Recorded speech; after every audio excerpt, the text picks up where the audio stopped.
தற்போது குமுதம் செய்திகளில் அண்மை செய்தி. 3 பேர் மரணம், திடுக்கிடும் சம்பவம். Breaking news. 3 பேர் மரணம், மக்கள் சாலை மறியல். புதுச்சேரியில் விஷவாயு தாக்கி 3 பேர் உயிரிழந்த சம்பவம் தொடர்பாக ரெட்டிப்பாளையம் புதுநகர் பகுதியில் துர்நாற்றம் வீசுவதாகவும் மக்கள் குற்றச்சாட்டை தெரிவித்திருந்தனர். புதுச்சேரியில் விஷவாயு தாக்கி 3 பேர் உயிரிழந்த சம்பவம் தொடர்பாக விசாரணை நடத்த கோரி மக்கள் சாலை மறியலில் தற்போது ஈடுபட்டு வருகின்றனர். குமுதம் செய்திகளுக்காக கிடைத்த அண்மை செய்தி இதுதான். பிரேக்கிங் நியூஸ் ஃபார் த டே. 3 பேர் மரணம், மக்கள் சாலை மறியல். தற்போது இது குறித்து நமது குமுதம் செய்தியாளர் அக்பர் தரும் தகவல்களை கேட்கலாம். அக்பர், சாலை மறியல் எதனால் ஏற்பட்டிருக்கிறது? உங்களுடைய கள நிலவரம் பற்றி விரிவாக. வணக்கம் மோகன்ராஜ்.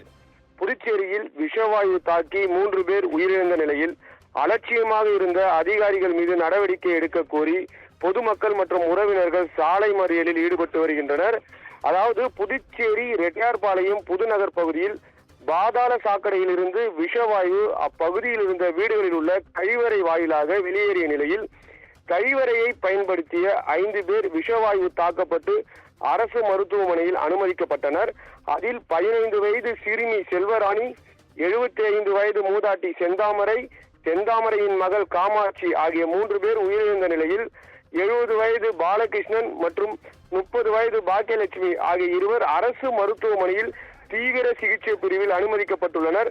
அதன்படி விஷவாயு தாக்கி பலியான சம்பவத்தில் உரிய விசாரணை நடத்த வேண்டும் என்றும் அலட்சியமாக இருந்த அதிகாரிகள் மீது உடனடி அரசு நடவடிக்கை எடுக்க வேண்டும் என வலியுறுத்தி புதுநகர் பொதுமக்கள் மற்றும் பாதிக்கப்பட்டோர் உயிரிழந்தோரின் உறவினர்கள் புதுச்சேரி விழுப்புரம் நெடுஞ்சாலையில் தொடர் மறியல் போராட்டத்தில் ஈடுபட்டு வருகின்றனர். தொடர் மறியலானது தொடர்ந்து நடைபெற்று வருவதால் முக்கிய சாலையான விழுப்புரம் நெடுஞ்சாலை போக்குவரத்து மிகவும் பாதிக்கப்பட்டுள்ளது. இது குறித்து தகவல் அறிந்து வந்த போலீசார் சாலை மறியலில் ஈடுபட்ட பொதுமக்களிடமும் அவர்களது உறவினரிடம் பேச்சுவார்த்தை நடத்தியும் சாலை மறியலை தொடர்ந்து கைவிடாமல் தொடர்ந்து போராட்டத்தில் ஈடுபட்டு வருகின்றனர்.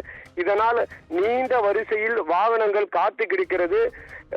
அது மட்டுமின்றி முதலமைச்சர் நிவாரணம் வழங்கப்படும் என தெரிவித்திருந்தும் பொதுமக்கள் அதாவது அப்பகுதியில் வசிக்கும் பொதுமக்களும் உறவினர்களும் உரிய விசாரணை வேண்டும், இதற்கு நீதி கிடைக்க வேண்டும் என தொடர்ந்து வலியுறுத்தி சாலை மறியலில் ஈடுபட்டு வருகிறார்கள். அதாவது புதுச்சேரியில் விஷவாயு தாக்கி 3 பேர் இறந்து அவர்களுக்கான நிவாரணம் வழங்கப்பட்ட நிலையில் முதலமைச்சர் இப்பொழுதுதான் அறிவித்திருந்தார் 30 லட்சம் ஒரு குடும்பத்திற்கும், 20 லட்சம் 2 பேர் குடும்பத்திற்கும். ஆனாலும் அந்த ரெட்டிப்பாளையம் புதுநகர் பகுதியில் மக்கள் திரளாக சாலை மறியலில் ஈடுபட்டு வருகின்றனர். இந்த மரணம் மட்டுமல்ல, அங்கு வீசப்படும் அந்த காற்றில் துர்நாற்றம் வீசுவதாகவும் மக்கள் எதிர்ப்பு தெரிவித்து சாலை மறியல், அதனால் ஆர்ப்பாட்டம், அதனால் மிகப்பெரிய போக்குவரத்து நெரிசல். இதுதான் இப்போதைய குமுதம் செய்திகளில் அண்மை செய்தி.